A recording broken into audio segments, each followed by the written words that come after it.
Hello guys, welcome to new practice set. आप सभी का बहुत बहुत स्वागत है इस प्रैक्टिस सेट के अंदर। ये practice set AIIMS CRE 2025 and PGI Chandigarh, DSSB, DMER, BTSC Tripura, ये सभी जितने भी सेंट्रल एंड स्टेट के कम्पिटिटिव एग्जाम हो रहे हैं सभी के लिए बहुत ही इम्पोर्टेंट है। तो क्लास को मिस ना कीजिएगा, क्लास को पूरा देखिए और अपने साथियों के पास शेयर कीजिए। चलिए शुरू करते हैं आज का practice session. All of the following vaccine are recommended for adult except. Question कह रहा है सभी वैक्सीन एडल्ट के लिए रिकमेंडेड है, एक कुछ छोड़कर। Option A MMR vaccine, influenza vaccine, HPV vaccine, rota virus vaccine. इन चारों ऑप्शन में से कौन सा ऑप्शन को छोड़कर सभी वैक्सीन के लिए रिकमेंडेड है? MMR vaccine, mumps measles rubella, adult के लिए यूज करते हैं। इन्फ्लुएंजा वैक्सीन ये भी एडल्ट के लिए। HPV वैक्सीन ये भी एडल्ट के लिए। बचा ऑप्शन डी रोटा वायरस वैक्सीन, एडल्ट के लिए रिकमेंडेड नहीं है, तो option D is correct answer. MMR vaccine is a live vaccine है, तो आप लोग ये भी नोट कीजिए। क्वेश्चन पूछता है निम्नलिखित में से कौन सा वैक्सीन लाइव है, तो MMR वैक्सीन, BCG, ये सभी लाइव वैक्सीन है। चलिए अगले सवाल पे चलते हैं। What is bile primarily composed of? Bile किससे मिलकर बना होता है? Cholesterol, lipase, amylase, water, bile salt, bilirubin, water, bile salt, enzyme, enzyme, cholesterol, vitamin के। आपको बताना है बाइल मुख्यतः किससे मिलकर बना होता है। बाइल मुख्यतः तीन चीजों से मिलकर बना होता है, water, bile salt and bilirubin. इन तीनों से मिलकर बाइल बनता है, तो option B is correct answer, water, bile salt, bilirubin. चलिए अगले सवाल पे चलते हैं। What type of gloves should be worn when handling chemical? रसायनों को संभालते समय किस प्रकार के दस्ताने पहनने चाहिए? Nitrile gloves, latex gloves, cotton gloves, none of the above. जल्दी से बताइए, केमिकल को संभालते समय किस टाइप के दस्ताने पहनने चाहिए? तो राइट आंसर है option A, nitrile gloves. Nitrile and latex gloves में क्या डिफरेंस है? लेटेक्स ग्लोव्स नेचुरल रबर से मिलकर बना होता है, जो ज़्यादा फ्लेक्सिबल है और कंफर्टेबल भी है, लेकिन इसमें पाउडर होता है जो एलर्जिक रिएक्शन कॉज करता है। जबकि नाइट्राइल ग्लोव्स सिंथेटिक रबर से मिलकर बना होता है, तो यही मेन डिफरेंस है, तो option A is correct answer. चलिए अगले सवाल पे चलते हैं, इसका आंसर दीजिए आप लोग। Culture media use to differentiate lactose fermenting and non lactose fermenting bacteria. Lactose किण्वन और गैर लैक्टोज किण्वन बैक्टीरिया में अंतर करने के लिए प्रयुक्त कल्चर मीडिया कौन सा है? सेलेनाइट एफ ब्रॉथ, चॉकलेट अगार, मैकॉन्की अगार, एल्जे मीडियम। इजी क्वेश्चन है, जल्दी से सभी लोग आंसर दीजिए, और जो अभी तक लाइक नहीं किया वीडियो को प्लीज वो लाइक करे और फटाफट वीडियो को शेयर कर दीजिए अभी सभी दोस्तों के पास। और आप लोग कमेंट में कुछ ना कुछ टाइप किया कीजिए, हाय, हेलो, कुछ भी आप लोग टाइप करके जरूर सभी लोग टाइप कीजिए, चाहे इमोजी भेजिए चाहे दिल भेजिए, लेकिन कुछ भी टाइप करके भेजिए जिससे मुझे पता चल सके आप लोग एक्टिव हो कि नहीं। कुछ भी लिखकर टाइप कीजिए, वीडियो के बारे में, क्वेश्चन के बारे में, कुछ भी लिखकर आप लोग टाइप कीजिए। आप लोग क्लास के बारे में लिख सकते हैं, क्लास कैसा लगा, आप लोग उसके बारे में फीडबैक दे सकते हैं, मतलब कुछ भी आप लोग टाइप करके जरूर लिखिए, आपसे रिक्वेस्ट है। और वीडियो को ज़्यादा से ज़्यादा लाइक कीजिए। क्वेश्चन का राइट आंसर है option C, MacConkey agar. MacConkey agar है जो lactose fermenting and non lactose fermenting bacteria को डिफरेंशिएट करता है। तो option C is correct answer. चलिए अगले सवाल पे चलते हैं। How often should honing and stopping be performed on a microtome blade used in routine histopathology. नियमित हिस्टोपैथोलॉजी में उपयोग किए जाने वाले माइक्रोटोम ब्लेड पर कितनी बार हूनिंग और स्टॉपिंग की जानी चाहिए? Once a week, every day, after every use, only when the blade becomes dull. तो राइट आंसर है option D, only when the blade become dull. Histopathology में जब माइक्रोटॉम का ब्लेड हूनिंग और स्टॉपिंग के लिए जब वो जो डल हो जाता है या इरेगुलर शेप कटता है तो ब्लेड को हूनिंग और स्टॉपिंग किया जाता है। तो right answer is option D. अगला क्वेश्चन है ANA test is used to detect, very very important question है, कई बार एग्जाम में आ चुका है, जल्दी से आंसर दीजिए। एएनए टेस्ट किसके लिए यूज करेंगे? L E cell, lupus erythematosus cell, TT, BT, HB. जल्दी से बताइए। ANA test anti nuclear antibody test is use to detect. तो राइट आंसर है option A, L E cell, lupus erythematosus cell. Option A is correct answer. CT clotting time के लिए Lee and white method use करते हैं और BT के लिए आप लोग कमेंट में बताइए। चलिए अगले सवाल पे चलते हैं। विच part of the brain regulates the sleep wake cycle? मस्तिष्क का कौन सा भाग नींद जागने के चक्र को नियंत्रित करता है? Frontal cortex, hypothalamus, cerebellum, limbic system. Which part of the brain regulate the sleep wake cycle? तो right answer is option B, hypothalamus.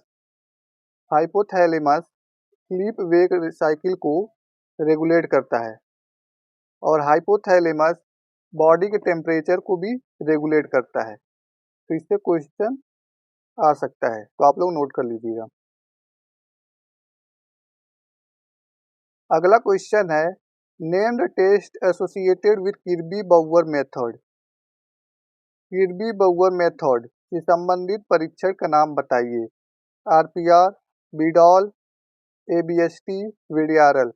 VDRL syphilis के लिए यूज करते हैं, एबीएसटी किर्बी बाउअर मेथड के लिए यूज करते हैं। तो right answer is option C, ABST. तो option C is correct answer. अगला क्वेश्चन है which laboratory test would you prioritize for confirming a suspected case of Campylobacter jejuni infection in a patient with gastroenteritis. Gastroenteritis के रोगी में कैम्पाइलोबैक्टर jejuni संक्रमण के संदिग्ध मामलों की पुष्टि के लिए आप किस प्रयोगशाला परीक्षण को प्राथमिक देंगे? Urine culture, थ्रॉट्स culture, stool culture, blood culture.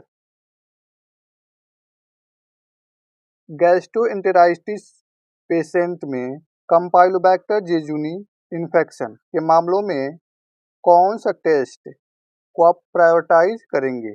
Urine culture, throat culture, stool culture, blood culture.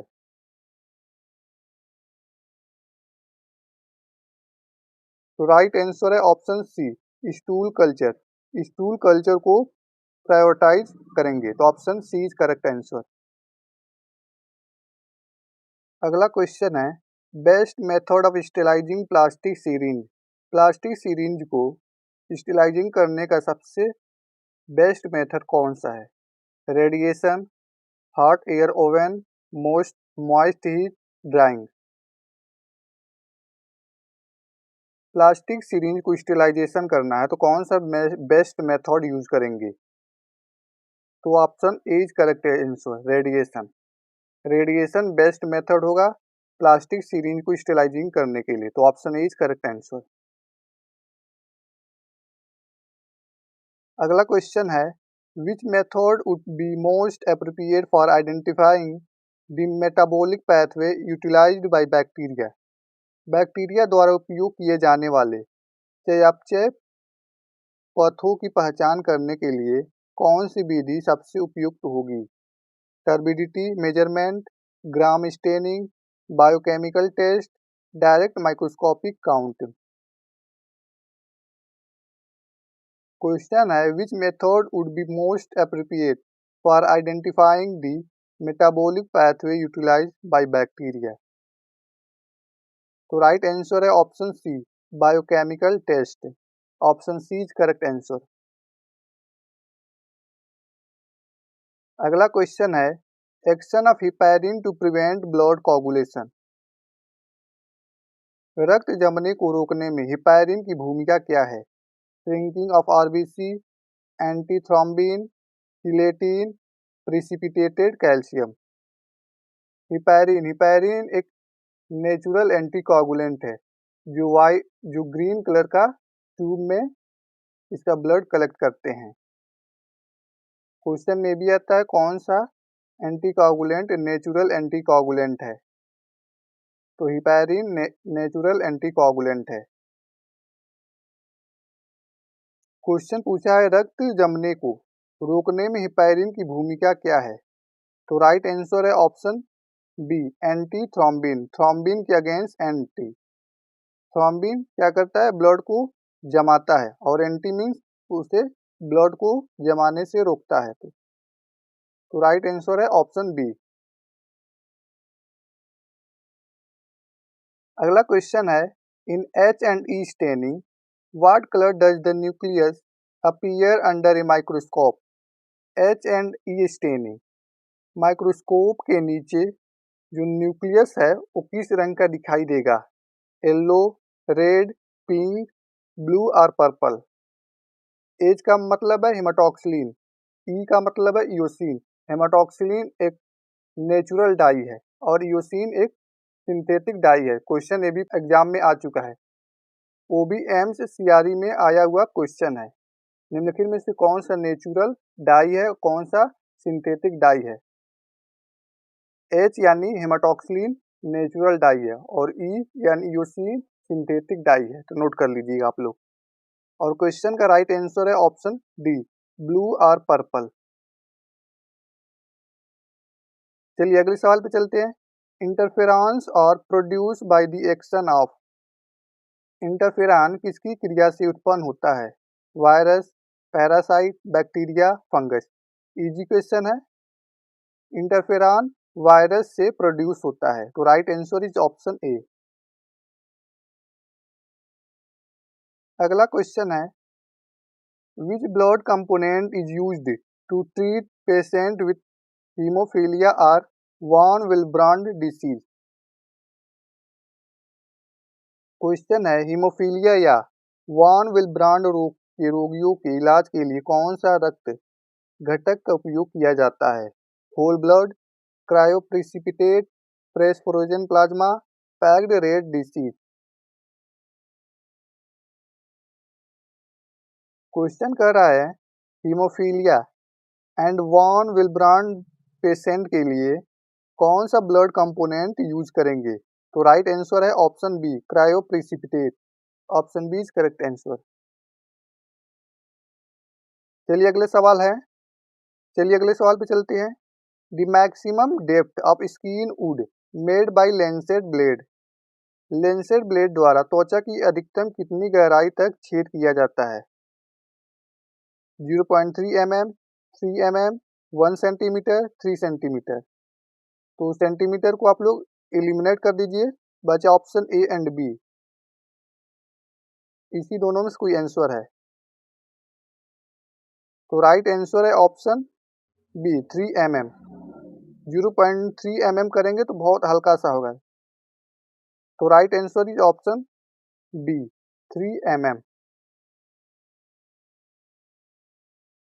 अगला क्वेश्चन है will cell type within the gastric gland is primarily responsible for secreting HCl acid, hydrochloride acid. Gastric gland के भीतर कौन सी कोशिका प्रकार मुख्य रूप से HCl एसिड स्रावित करने के लिए जिम्मेदार है? Endocrine cell, chief cell, mucus cell, parietal cell. जो गैस्ट्रिक ग्लैंड है उसके भीतर HCl एसिड प्रोड्यूस करने के लिए कौन सा सेल रिस्पॉन्स है? तो राइट आंसर है option D, parietal cell. Option D is correct answer. अगला क्वेश्चन है, ingredient of buffy coat. Buffy coat की सामग्री क्या है? RBC and platelet, WBC and platelet, platelet only, plasma and platelet. जब किसी ब्लड को सेंट्रीफ्यूज करते हैं तो उसमें 3 लेयर बनता है। नीचे वाला RBC, बीच में एक बफी कोट बनता है और ऊपर में प्लाज्मा रहता है। तो राइट आंसर है option B, WBC and platelet. जो बफी कोट होती है वो WBC और प्लेटलेट से की सामग्री है। तो option B is correct answer. अगला question, the stomach lining is adapted to its function by having a layer that contains specially cell that secrete acid and enzyme. What is this layer called? Question है, पेट की एक परत है जो अपने कार्य के लिए एक परत द्वारा अनुकूल होता है और विशेष रूप से जिसमें विशेष रूप से कोशिका होता है जो एसिड और एंजाइम प्रोड्यूस करता है। तो जो विशेष रूप से कोशिका है उसको क्या कहेंगे आप? म्यूकोसा, सब म्यूकस, सिरोसा, मिसफ्लोरेसिस। आप उस विशेष प्रकार की जो कोशिका यानी सेल है जो एसिड और एंजाइम दोनों प्रोड्यूस कर रहा है उस लेयर को आप क्या कहेंगे? तो राइट आंसर है ऑप्शन ए, म्यूकोसा। उस लेयर को आप म्यूकोसा कहेंगे। तो राइट आंसर इज ऑप्शन ए। चलिए अगले सवाल का आंसर दीजिए। इजी क्वेश्चन है, जल्दी से आंसर दीजिए। Bacteria having Chinese letter pattern arrangement. बहुत बार क्वेश्चन पूछा जा चुका है। तो राइट आंसर है option A, Corynebacterium diphtheriae. Option A is correct answer. अगला सवाल है, in molecular biological which of the following pipettes would be most appropriate for handling DNA sample in the microliter range। आणविक जीव विज्ञान में microlitre range में DNA नमूने को संभालने के लिए निम्नलिखित में से कौन सा पिपेट यूज करेंगे? तो माइक्रोलीटर रेंज को संभालने के लिए माइक्रो पिपेट ही यूज करेंगे। तो right answer is option C, micro pipette. Option C is correct answer. अगला सवाल है, the following are stage of ESR except. सभी ESR के चरण हैं एक को छोड़कर। ऑप्शन दिया है, stage of agglutination, stage of packing, stage of aggregation, stage of sedimentation. तो राइट आंसर है option A, stage of agglutination. Agglutination नहीं होगा, बाकी सभी होगा। तो राइट आंसर इज ऑप्शन ए। जब एग्लूटिनेशन हो जाएगा तो ESR सैंपल का रिजल्ट ही नहीं देगा। पैकिंग होगा, एग्रीगेशन होगा, सेडिमेंटेशन होगा, लेकिन एग्लूटिनेशन नहीं होगा। तो ऑप्शन इज करेक्ट आंसर। अगला क्वेश्चन है, in which genetic condition it is possible for a male to have one Barr body. इस आनुवंशिक स्थिति में पुरुष के लिए एक बर बॉडी होना संभव है। Down syndrome, Turner syndrome, Klinefelter syndrome, Edward syndrome. जल्दी से आंसर दीजिए। In which genetic condition it is possible for a male to have one bar body? तो right answer is option C, Klinefelter syndrome. Option C is correct answer. चलिए अगला सवाल है, special staining used to demonstrate reticulocyte. Reticulocyte को प्रदर्शित करने के लिए विशेष रूप से कौन सा स्टेनिंग यूज करेंगे? बहुत इजी क्वेश्चन है, जल्दी से आंसर दीजिए। Negative staining, progressive staining, regressive staining, supravital staining, जो कि राइट आंसर है। Option D is correct answer, supravital staining. अगला क्वेश्चन है, which of the following is a key component of the Masson Fontana trichrome stain? निम्नलिखित में से कौन सा मैसोन फैंटाना ट्राइक्रोम स्टेन का प्रमुख घटक है? Fast green, hematoxylin, safranin, crystal violet.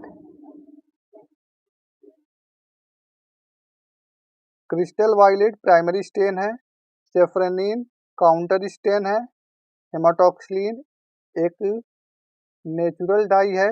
बचा ऑप्शन ए फास्ट ग्रीन, जो कि राइट आंसर है। Option A is correct answer. चलिए अगले सवाल पे चलते हैं। Working principle of photo electric colorimeter. Photo electric colorimeter का वर्किंग प्रिंसिपल क्या है? Newton law, Beer Lambert law, Landsteiner law, none of the. तो राइट आंसर है option B, Beer's and Lambert law. Option B is correct answer. चलिए अगला सवाल है, a male with an XY genotype has buccal smear analysed, what is the expected result? एक XY genotype वाले पुरुष buckle smear analysed किया गया, तो उसका परिणाम क्या होगा? 1 बर बॉडीज, 2 बर बॉडीज, मल्टीपल बर बॉडीज प्रेजेंट, नो बर बॉडीज प्रेजेंट। 1, 2 या मल्टीपल बर बॉडीज प्रेजेंट होगा या कोई बर बॉडीज प्रेजेंट नहीं होगा।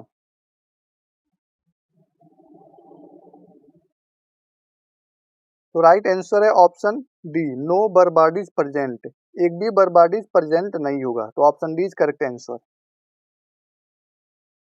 अगला सवाल है, को wave clot of CSF indicate. CSF का को वेव थक्का क्या दर्शाता है? इंपॉर्टेंट है, नोट कर लीजिए, एग्जाम में आ सकता है। Tuberculosis, meningitis, poliomyelitis, encephalitis, cryptococcal meningitis. Cobweb clot CSF में क्या दर्शाता है? तो राइट आंसर है option A, tuberculous meningitis. Option A is correct answer. अगला question, which cardiac marker rises first after a myocardial infarction MI? Myocardial infarction के बाद कौन सा कार्डियक मार्कर सबसे पहले बढ़ता है? CKMB, AST, troponin, myoglobin. Myocardial infarction के बाद जो कार्डियक मार्कर है मायोग्लोबुलिन सबसे पहले बढ़ता है, तो right answer is option D. अगला क्वेश्चन है, which is not a ketone body? इनमें से कौन सा कीटोन बॉडीज नहीं है? Acetone, aceto acetate, beta hydroxy butyric acid, acetic acid. इन चारों ऑप्शन में से बताना है कौन सा ऑप्शन कीटोन बॉडीज नहीं है। तो acetone, aceto acetate, beta hydroxy butyric acid, ये सभी कीटोन बॉडीज है। तो बचा ऑप्शन डी, एसिटिक एसिड, ये कीटोन बॉडीज नहीं है, तो option D is correct answer. इस सेशन का लास्ट क्वेश्चन, ये आप लोगों के लिए होमवर्क है, इसका आंसर आप लोग कमेंट बॉक्स में जरूर दीजिएगा। और जो अभी तक वीडियो को लाइक नहीं किया, प्लीज़ वीडियो को लाइक करें और ज़्यादा से ज़्यादा अपने दोस्तों के पास शेयर करें। और सभी से रिक्वेस्ट है, कमेंट में वीडियो के प्रति अपना फीडबैक जरूर दें। तो thank you so much watching for this video. Have a nice day. जय हिंद।